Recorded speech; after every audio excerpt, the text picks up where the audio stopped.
1 മണിക്കൂറിനുള്ളിൽ 3ാമത്തെ തവണയെ അവളെ കീഴ്പ്പെടുത്തിയിട്ട് സ്ത്രീ ശരീരത്തോടുള്ള ആർത്തി ഞാൻ കുറച്ച് ശമിപ്പിച്ചു. അത് കഴിഞ്ഞിട്ട് എഴുന്നേറ്റ് കട്ടിൽ നിസ്സയായി കിടന്ന് കരയുന്ന അവളുടെ മുഖത്തേക്ക് നോക്കിയൊരു വൃത്തികെട്ട ചിരിയും പാസാക്കിക്കൊണ്ട് അപ്പുറത്തെ മേശപ്പുറത്തിരുന്ന സിഗരറ്റ് പാക്കിൽ നിന്നും ഞാനൊരു സിഗരറ്റ് എടുത്ത് വലിച്ചുകൊണ്ട് ഞാൻ പറഞ്ഞു, എടീ, നീ എൻ്റെ കൂട്ടുകാരൻ്റെ പെങ്ങളൊക്കെ തന്നെ. പക്ഷെ ഞാൻ നിന്നോട് വളരെ മര്യാദയ്ക്ക് എത്രയോ തവണ പറഞ്ഞു എനിക്ക് നിന്നെ ഇഷ്ടമാണെന്ന്. അന്നൊക്കെ നീ എന്നെ പുച്ഛിച്ച് മാറിപ്പോയി. എനിക്ക് എന്തായിരുന്നടി മോളെ ഒരു കുറവ്? നിന്നെ പൊന്നുപോലെ നോക്കാനുള്ളതല്ല ഇപ്പം തന്നെ എൻ്റെ വീട്ടിലുണ്ടെന്ന് എനിക്ക് അറിയാവുന്നല്ലേ. എന്നിട്ടും നിൻ്റെ ഒരു ജാട. ഇനി നീ എന്ത് വെച്ചോണ്ട് ജാട ഇറക്കുന്നു ഞാനൊന്ന് നോക്കട്ടെ. ഞാൻ കടിച്ചു പറിച്ചിട്ടും അവളുടെ ശരീരവും മധുരവും ആകെ വേദനിക്കുന്നുണ്ടെന്ന് അവളുടെ പ്രവൃത്തികൾ കൊണ്ട് ഞാൻ മനസ്സിലാക്കി. എൻ്റെ വർത്താനം കൂടി അതിന് കൂടെ കേട്ടപ്പോൾ അവളൊന്ന് ഉറക്കെ കരഞ്ഞുപോയി. അയ്യോ അമ്മു, ഇതുകൊണ്ടൊന്നും കഴിഞ്ഞു എന്ന് കരുതണ്ട. ഇതിപ്പം ഞാൻ എനിക്ക് കുറച്ച് റെസ്റ്റ് കിട്ടാൻ വേണ്ടി നിന്നെ വെറുതെ വിട്ടതാ.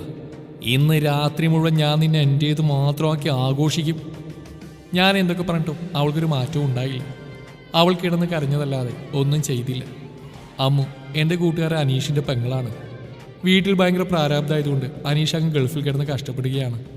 അവൻ്റെ ശമ്പളം അവരുടെ വീട്ടുകാർ ചെലവിനും കടം വീട്ടാനും പിന്നെ അമ്മയുടെ അച്ഛനെയും ചികിത്സയ്ക്കും തികയില്ലെന്നായപ്പോൾ ഞാൻ എനിക്കൊരു അവസരം ഉണ്ടാക്കാനായി അമ്മുവിനെയും കൂട്ടി ജോലി മേടിച്ചു തരാമെന്ന് പറഞ്ഞിറങ്ങിയതാണ്. അമ്മു ഡിഗ്രി കഴിഞ്ഞ് നിൽക്കുകയായിരുന്നു. അനീഷിൻ്റെ ഏറ്റവും അടുത്ത കൂട്ടുകാരിൽ ഒരാളായതുകൊണ്ട് എൻ്റെ മോശമായ ഉദ്ദേശം അവരാരും തിരിച്ചറിഞ്ഞില്ല. അമ്മുവിന് എന്നെ അങ്ങനെ ഒരു സംശയമില്ലായിരുന്നു. പലപ്പോഴും അവളോടുള്ള സ്നേഹം തുറന്നു പറഞ്ഞിട്ടുണ്ടായിരുന്നെങ്കിലും വളരെ മാന്യതയോടെയാണ് ഞാൻ അവളോട് ഇതുവരെ പെരുമാറിയിരുന്നത്. പക്ഷേ അമ്മുവിൻ്റെ മനസ്സിലൊരു മോഹമായി ഉണ്ടായിരുന്നു എന്ന സത്യം അവർക്ക് പോലും അറിയില്ലായിരുന്നു. അന്ന് രാത്രി മുഴുവൻ എൻ്റെ കാമവളുടെ ശരീരത്ത് പ്രദർശിപ്പിച്ച് ഞാൻ വലിയൊരു വിജയമായി നിന്നു. അവളെ ഒന്ന് ഉറങ്ങാൻ പോലും സമ്മതിക്കാൻ എനിക്ക് മടിയായിരുന്നു. രാവിലെ എഴുന്നേറ്റതും എൻ്റെ ഇഷ്ടങ്ങൾക്ക് അവൾ വീണ്ടും വഴങ്ങേണ്ടി വന്നു. അതിനുശേഷം കുളിച്ചൊരുങ്ങി ഞങ്ങൾ ആഹാരം കഴിച്ച് നാട്ടിലേക്ക് തിരിച്ചു പോകാൻ ഒരുങ്ങി. പോകും വഴി ഞാൻ അമ്മുവിനോട് പറഞ്ഞു, ഇൻ്റർവ്യൂ പാസ്സായില്ലെന്ന് വീട്ടുകാരോട് കളവ് പറഞ്ഞാൽ മതി. പിന്നെ ഇന്നലെ രാത്രി നടന്ന കാര്യമൊന്നും ആരും അറിയണ്ട. അറിഞ്ഞാൽ എനിക്കല്ല, നാണക്കേട് നിനക്ക് തന്നെയാണ്. എന്തായാലും ഒരു രാത്രി കൊണ്ടൊന്നും നിന്നോടുള്ള കാമം ശമിക്കില്ല. അതുകൊണ്ട് ഞാൻ നിന്നെ ഉപേക്ഷിക്കില്ല. ഞാൻ തന്നെ നിന്റെ കഴുത്തിൽ താലിയിട്ടിക്കോളാം. അല്ല, എനിക്കറിയാം നിനക്കതല്ലാതെ വേറെ വഴിയൊന്നുമില്ലാന്ന്. പിന്നെ ഒരു വഴി ആത്മഹത്യയാണ്. അത് ചെയ്യില്ലെന്നറിയാം. പ്രായമായ അച്ഛനെ അമ്മയെ ഒറ്റക്കാക്കിയിട്ട്. ഞാൻ എന്തൊക്കെ സംസാരിച്ചിട്ടും അവൾ എന്നോടൊന്നും മിണ്ടിയതേയില്ല. കീഴ്പ്പെടുത്തി സ്വന്തമാക്കിയതിൻ്റെ പരിഭവമായിരിക്കും. ഇനി അവൾക്ക് വേണമെങ്കിൽ വേണം, അല്ലെങ്കിൽ വേണ്ട. ഞാനും കൂടുതൽ കാലുപിടിക്കാനൊന്നും പോകുന്നില്ല. എനിക്കിനി ഇതിൻ്റെ ആവശ്യമില്ല എന്നുള്ളതാണ് സത്യം. ഞാൻ മനസ്സിൽ ഉറപ്പിച്ചു. അവളുടെ വീട്ടിലെത്തി അവരോട് അമ്മു ഇൻ്റർവ്യൂ പാസ്സായില്ലെന്നും അമ്മു അതിൻ്റെ ദുഃഖത്തിലാണെന്നും പറഞ്ഞപ്പോൾ, മോനെയും കൂടി ഞങ്ങൾ ബുദ്ധിമുട്ടിച്ചു അല്ലേ എന്നാണ് നിഷ്കളങ്കരായ അവളുടെ അച്ഛനും അമ്മയും എന്നോട് ചോദിച്ചത്. ഏയ്, എനിക്ക് ബുദ്ധിമുട്ടൊന്നുമില്ല. ഇനി ഇൻ്റർവ്യൂ ഇരിക്കുകയാണെങ്കിൽ അമ്മുനെയും കൊണ്ടുപോകാൻ ഞാൻ റെഡിയാണ്. അത് പറഞ്ഞപ്പോഴാണ് അവർക്ക് സമാധാനമായത്. ഇവിടെ ഞങ്ങളുടെ അനീഷ് മോനില്ലാത്ത കുറവ് മോൻ ഞങ്ങളെ അറിയിക്കുന്നില്ല. ഞങ്ങളുടെ ഭാഗ്യം എന്നും പറഞ്ഞവർ എന്നെ യാത്രയാക്കി. എൻ്റെ വീട്ടിലോട് ചെന്നും നല്ല ക്ഷീണം കാരണം ഞാൻ കിടന്നുറങ്ങിപ്പോയി. അമ്മ പെട്ടെന്നാണ് എന്നെ എഴുന്നേൽപ്പിച്ചത്. എന്താണമ്മേ, എനിക്ക് നല്ല ക്ഷീണമുണ്ട്, ഡ്രൈവ് ചെയ്തിട്ട് ഞാനൊന്ന് ഉറങ്ങട്ടെ. ഞാൻ പാതി തുറന്ന കണ്ണുമായി ചോദിച്ചു. മോനെ, നമ്മുടെ മീനൂട്ടി ഇതുവരെ വന്നിട്ടില്ല ബാംഗ്ലൂരിൽ നിന്ന്. ഇന്നലെ വരേണ്ടതല്ലായിരുന്നു. അവൾ ഇടയ്ക്ക് വന്നാലൊരു ദിവസം കൂട്ടുകാരുടെ വീട്ടിലൊക്കെ നിൽക്കുന്നുള്ളതുകൊണ്ട് എനിക്ക് പേടിയില്ലായിരുന്നു. പക്ഷേ ഇപ്പോൾ അമ്മ അത്രയും പറഞ്ഞ് നിർത്തി. പിന്നെ ഇപ്പം എന്താണമ്മേ, അവൾ കൂട്ടുകാരുടെ വീട്ടിൽ വല്ലതും കാണും. എനിക്ക് സംശയമുണ്ട് അവൾക്ക് വല്ല കാമുകരുണ്ടോന്ന്. വീട്ടിൽ കയറ്റാൻ കൊള്ളില്ലാത്തവന്മാർ വല്ലതാണെങ്കിൽ ഞാൻ കൊന്നുകളെന്ന് അവളോട് പറഞ്ഞേക്ക്. എൻ്റെ ഉറക്കം അനുജത്തിക്കാരൻ പോയ ദേഷ്യത്തിൽ ഞാൻ പറഞ്ഞു. അതല്ല, ഇപ്പോൾ പോലീസ് സ്റ്റേഷനിൽ നിന്ന് വിളിച്ചിരുന്നു. ഇന്നലെ രാത്രിയിൽ ഏതോ അമ്മയെയും പെങ്ങളെയും തിരിച്ചറിയാത്ത കാപാലികന്മാർ ഒരു പെണ്ണിനെ റെയിൽവേ സ്റ്റേഷനിൽ വെച്ച് പീഡിപ്പിച്ച് കൊന്നിട്ടുണ്ടെന്ന്. ആ കൊച്ചിൻ്റെ ബാഗിലുള്ള പ്രൂഫ് നമ്മുടെ മീനുവിൻ്റെ ആണെന്ന്. അവർക്ക് ഉറപ്പൊന്നുമില്ല, എങ്കിലൊരു സംശയം. അമ്മക്ക് പേടിയായിട്ട് വയ്യ മോനെ, ആകെ തളർന്നു പോകുന്ന പോലെ. പെങ്ങൾക്ക് അപകടം വന്ന് തോന്നിയപ്പോൾ എൻ്റെ ക്ഷീണവും ദേഷ്യവും പമ്പ കടന്നു. അമ്മയെ സമാധാനിപ്പിക്കാൻ വേണ്ടിയിട്ട് അത് അവളൊന്നും ആയിരിക്കില്ലെന്ന് പറഞ്ഞ്, എങ്കിലും എൻ്റെ ഉള്ളിൽ പേടികൊണ്ട് പഞ്ചാരിമേളം കൊട്ടുകയായിരുന്നു. ഞങ്ങൾ പെട്ടെന്ന് തന്നെ പോലീസ് സ്റ്റേഷനിലെത്തി.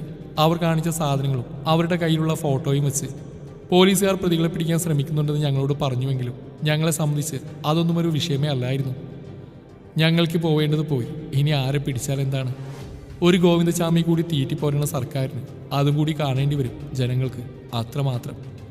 ആശുപത്രിയിൽ ചെന്ന് ബോഡി കണ്ടപ്പോൾ ഇനി ഈ ലോകത്തൊന്നും ശേഷിക്കുന്നില്ലെന്ന് എനിക്ക് തോന്നിപ്പോയി. എൻ്റെ എല്ലാമായ അനുജത്തി ജീവനറ്റി കിടക്കുന്ന കാഴ്ച തന്നെ ഭയാനകമായിരുന്നു. അവളുടെ ബോഡി ഏറ്റുവാങ്ങി അതിൻ്റെ കർമ്മങ്ങളെല്ലാം കഴിഞ്ഞ് ഞാൻ നേരെ പോയത് അമ്മുവിൻ്റെ വീട്ടിലേക്കാണ്. കരഞ്ഞ് കാലു പിടിച്ചിട്ടാണെങ്കിലും അവൾ എങ്ങനെയെങ്കിലും ജീവിതത്തിലേക്ക് കൈപ്പിടിച്ച് ഉയർത്തണമെന്ന് ഞാൻ മനസ്സിൽ ഉറപ്പിച്ചിരുന്നു. അമ്മുവിൻ്റെ വീട്ടിലെത്തിയതും ഞാൻ നടന്നെല്ലാം അവളുടെ അച്ഛനോട് തുറന്നു പറഞ്ഞു. എന്നോട് ക്ഷമിക്കണം. എൻ്റെ തെറ്റുകൾക്കുള്ള ശിക്ഷയായി എൻ്റെ അനുജത്തി തന്നെ എനിക്ക് നഷ്ടപ്പെട്ടു എന്ന് പറഞ്ഞപ്പോൾ അമ്മുവിൻ്റെ അച്ഛൻ്റെ മനസ്സൊന്ന് തണുത്തു. അദ്ദേഹം എന്നെ അമ്മുവിൻ്റെ അടുത്തേക്ക് കൂട്ടിക്കൊണ്ടുപോയി. അമ്മുവിൻ്റെ അടുത്തെത്തിയതും കരഞ്ഞ് കാല് പിടിച്ചുകൊണ്ട് ഞാൻ അവളോട് നടന്നെല്ലാം പറഞ്ഞു. അവളുടെ കാലിൽ മുഖം വെച്ച് കരഞ്ഞ് എൻ്റെ മുഖത്തിന് വെച്ച് ചവിട്ടെന്നിട്ട് അവൾ പറഞ്ഞു, നിങ്ങൾക്ക് എന്നെ ഇഷ്ടമാണെന്ന് അറിഞ്ഞപ്പോൾ മുതൽ എനിക്കും നിങ്ങളെ ഇഷ്ടമായിരുന്നു. കല്യാണം കഴിക്കണമെന്ന് മോഹിച്ചിട്ടുമുണ്ട്. പക്ഷേ നിസ്സഹായി ഞാൻ നിന്നപ്പോൾ എന്നെ സംരക്ഷിക്കാതെ എൻ്റെ ശരീര സൗന്ദര്യം ആവോളം ആസ്വദിച്ച് നിങ്ങളെനിക്ക് വേണ്ട. ഇനി ഒന്നുമില്ലാത്ത പിച്ചക്കാരനെ കല്യാണം കഴിക്കേണ്ടി വന്നാലും എനിക്ക് നിങ്ങളെ വേണ്ട. അമ്മു, ഇനിയും എന്നെ ശിക്ഷിക്കരുത്. നിന്നോട് ചെയ്തതിന് എനിക്ക് ദൈവം തന്നു. ഏതൊക്കെയോ കാമഭ്രാന്തന്മാർ ചേർന്ന് എൻ്റെ പെങ്ങളെ. അത് പറഞ്ഞ് മുഴുവനാക്കാൻ എനിക്കായില്ല. നിങ്ങൾ എന്താണ് പറഞ്ഞത്? ഏതൊക്കെയോ കാമഭ്രാന്തന്മാരെന്നോ? അവർക്കൊക്കെ തന്നെക്കാളും യോഗ്യത ഉണ്ടോ? ഒന്നില്ലെങ്കിലും അവർ അനുജത്തിയെ പോലെ കാണേണ്ടവളെ സ്നേഹിച്ചോ അവളുടെ ശരീരം കൊതിച്ചല്ല ചെയ്തൊന്നു. ഏതോ ദുർബല നിമിഷങ്ങൾ പറ്റിയ തെറ്റുകളാണ്. പക്ഷേ നിങ്ങൾ എൻ്റെ ഗതികേടുകളെ വളരെ സമർത്ഥമായി ഉപയോഗിച്ച് എൻ്റെ ശരീരം കീഴ്പ്പെടുത്തി. അതാടൂ ഞാൻ പറഞ്ഞ് തന്നെക്കാളും യോഗ്യത അവർക്ക് പോലും ഉണ്ടെന്ന്. അമ്മുവിനോട് മര്യാദ പറ്റില്ലെന്ന് മനസ്സിലായപ്പോൾ ഞാൻ റൂട്ടൊന്ന് മാറ്റാൻ തീരുമാനിച്ചു. പക്ഷേ ഇപ്പോൾ എനിക്ക് ചെയ്തു പോയ തെറ്റുള്ള പ്രായശ്ചിത്തം ചെയ്യുക എന്നുള്ള ആഗ്രഹം മാത്രമായിരുന്നു മനസ്സ് നിറയെ. അമ്മു, മര്യാദയ്ക്ക് ഞാനുമായിട്ടുള്ള വിവാഹത്തിന് സമ്മതിച്ചോ? ഒന്നുമില്ലെങ്കിൽ ഒരു രാത്രി മുഴുവൻ നിന്നെ അനുഭവിച്ചവനാണ് ഞാൻ. ഇപ്പോൾ ശരിക്കും നീ എൻ്റെ വെറും വേസ്റ്റാണ്. വേറെ ആരെ കല്യാണം കഴിച്ചാലും എൻ്റെ ഇച്ഛയിൽ മാത്രമാണ് നീ. അത് മറക്കണ്ട. ഒന്ന് പോടെ ഇറങ്ങി. തന്നെ പോലെ അമ്മയും പെങ്ങളെയും തിരിച്ചറിയാത്ത ഒരുത്തൻ ചതിച്ച് ഒരു രാത്രി നശിപ്പിച്ചറിഞ്ഞാലും നട്ടിലുള്ള ഒരാണും പെണ്ണിൻ്റെ മനഃശുദ്ധിയെ സംശയിക്കില്ല. കുറച്ച് ദിവസം കഴിഞ്ഞാൽ എൻ്റെ ശരീരത്തിൻ്റെ വേദന പോവും. പക്ഷെ തൻ്റെ മനസ്സിലെ കറുപ്പ് അത് എത്ര ജന്മം കഴിഞ്ഞാലും പോവില്ല. അത്രയ്ക്ക് മോശമാണ് താൻ. ഒരു പെണ്ണിന് വേണ്ട ഏറ്റവും ശുദ്ധിയോടുള്ള ശരീരമല്ല, മനസ്സാണ്. അതെനിക്കുണ്ട്. അതുകൊണ്ട് തന്നെ നട്ടിലുള്ള ആണൊരുത്തൻ താലി കിട്ടിയാൽ എനിക്കൊരു നല്ല ജീവിതം ഉണ്ടാവുമെന്ന് എനിക്ക് ഉറപ്പാണ്.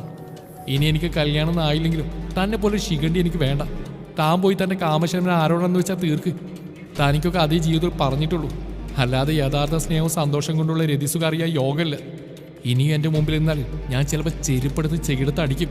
അതുകൊണ്ട് മുമ്പിൽ നിന്ന് പോട ശവമേ. അമ്മുവിൻ്റെ വാക്കുകൾ കേട്ട് ലജ്ജിച്ച് തലയാഴ്ത്തി എല്ലാം നഷ്ടപ്പെട്ടവനെ പോലെ അവൻ ആ വീട്ടിൽ നിന്നും ഇറങ്ങി. ഒരിക്കൽ കൂടി അവളോട് എൻ്റെ കൂട്ടുകാരോടും അവൻ്റെ വീട്ടുകാരോടും ചെയ്ത തെറ്റിന് മാപ്പ് ചോദിച്ചുകൊണ്ട് ഒരു പിൻവിളിക്കായി കാതോർത്ത്